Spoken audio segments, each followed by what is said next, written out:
And so, once again, we emerge from the swamp dungeon, only to move on to whatever the hell is next! Hooray! Oh, Yay. once again, we are joined by Shag and Rom as well, as you can see in there. Also, this is the Swamp of Evil. It has no entrance, it has no escape. Wait, if it has no entrance, then why is there a sign pointing to it? It points merely to the passageway to take you to the large wall that doesn't let you in. Oh, I guess that's true. That is very silly. There's a relevance to going that way, but apparently Past Me didn't decide to do that today. So how do you even know you can trust that sign? It's like, there's just swamp over here, guys. Trust me on this one. Well, it's a dark world, you can't trust anything. It's a much better swamp than the swamp dungeon you were just in. Yes, the Swamp Palace, home to all the dam switches. Also, it's an arrow pointing to the heart. Yay. Swamp Palace should have been called, like, the Damp Palace or something.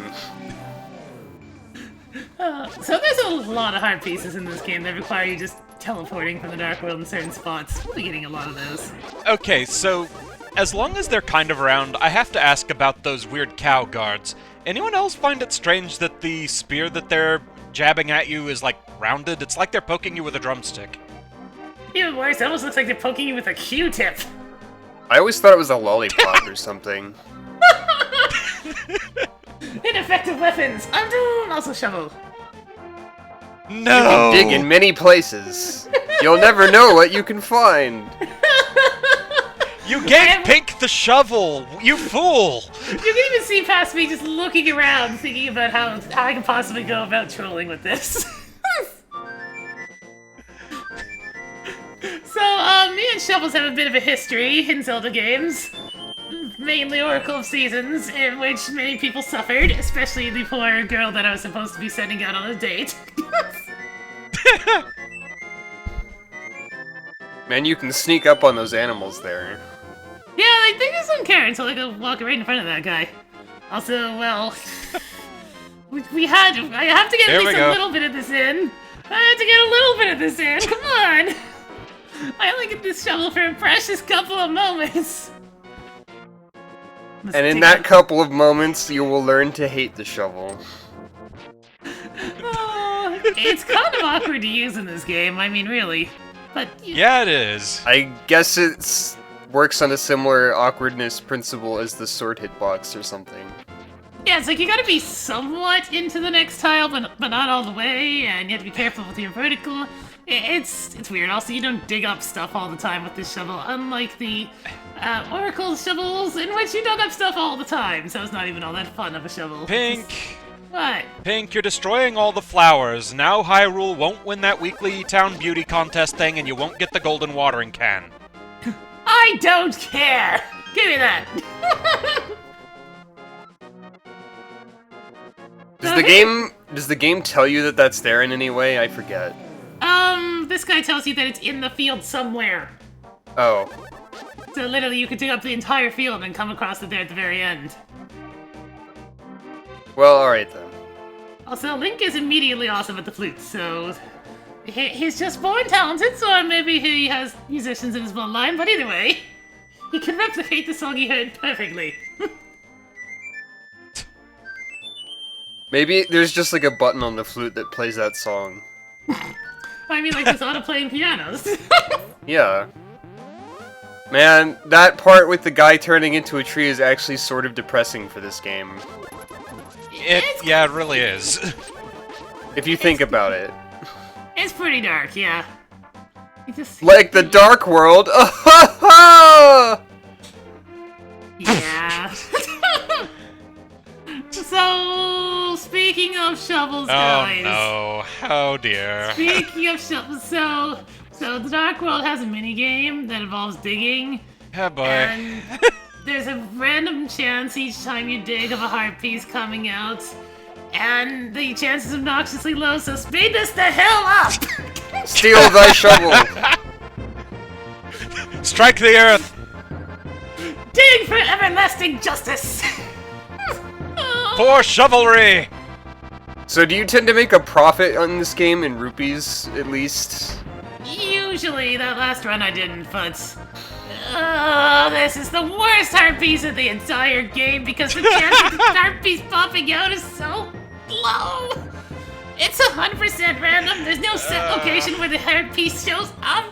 Look at the size of this field. Well, hey, at least it can't be dear. under the bushes and skulls, right? Yeah, it can't be there, thankfully, but It doesn't I help hate much. this. It's like, no, it's not the same when you force me to shovel. There's a good reason that I never got all the heart pieces in... Yay. Wow, you got it at the last second there. The very last dig. Wow. Past me was pretty thrilled. Let me put it this way, Past me was pretty damn thrilled. That also only took about 5 or 6 minutes as opposed to the usual 20 to 25 as my bad luck tends to be with that minigame.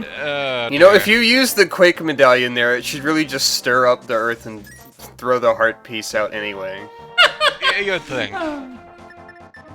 And here we can't go into town because that block is heavier than the other blocks that look exactly like it but a different color. Wow, this object looks really heavy! I bet you can't pick it up with your bare hands, said Link, nudging a pot briefly. Stupid power bracelets. Also, things have gotten a little nastier here in the light world. For example, run!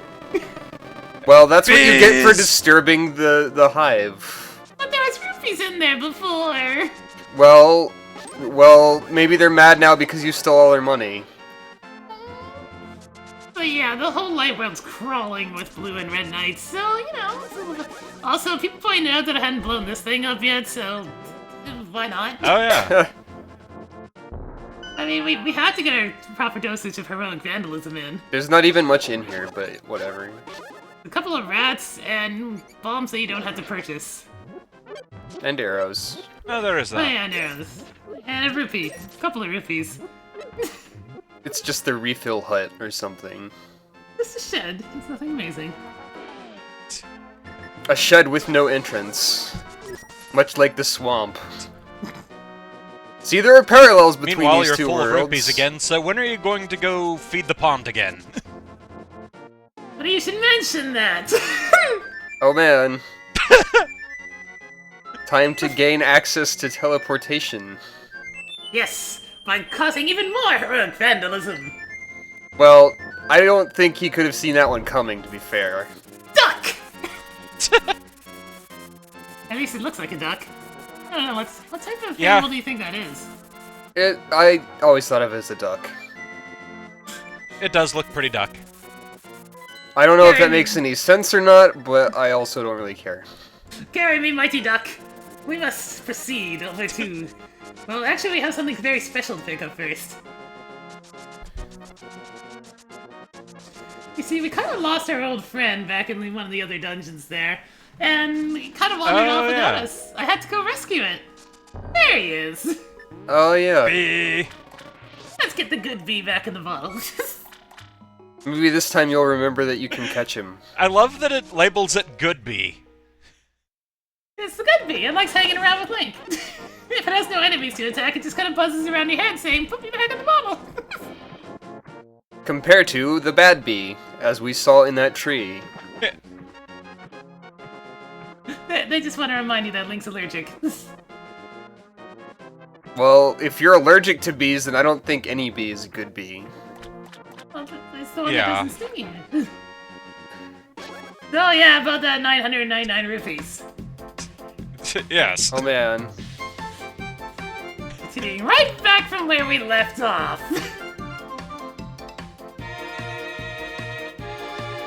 You know what? forget, I does never... the One Fortune report actually have any bearing on anything? Nope. You know what? I actually never knew that you could just go to the entrance and turn around. I thought you had to actually exit the cave each time. No, it's timed. I just do that because it gives me a good perspective of how much time I spent standing around. Ah. You can tell when you've gotten the maximum of either your bombs or your arrows when she gives you 10 at once instead of 5. So you cap out at I always bombs. just stayed right at the side of the pool and tugging at the side of it, like, come on, let me throw more stuff in. So you get to throw rupees into the pond. way, the maximum number of arrows is 70, and you need to be at 60 to boost it up to 70, and look at my number of rupees! You're gonna be no, one not short, again. aren't you? The one rupee to rule them all. But thankfully there's something you can do. A frozen enemy will always drop one rupee. So... Huh. Oh, there we go. That's one way to get my last rupee. What a very specific get-rich-quick tip. Fastby was also Well, quite whatever happy works. about this. We're done with the fun of happiness! Yay. Are you happy? I have rejoiced about being finished with the Pond of Happiness. No more Pond of Happiness, it will be Pond of Sadness if I go in there anymore.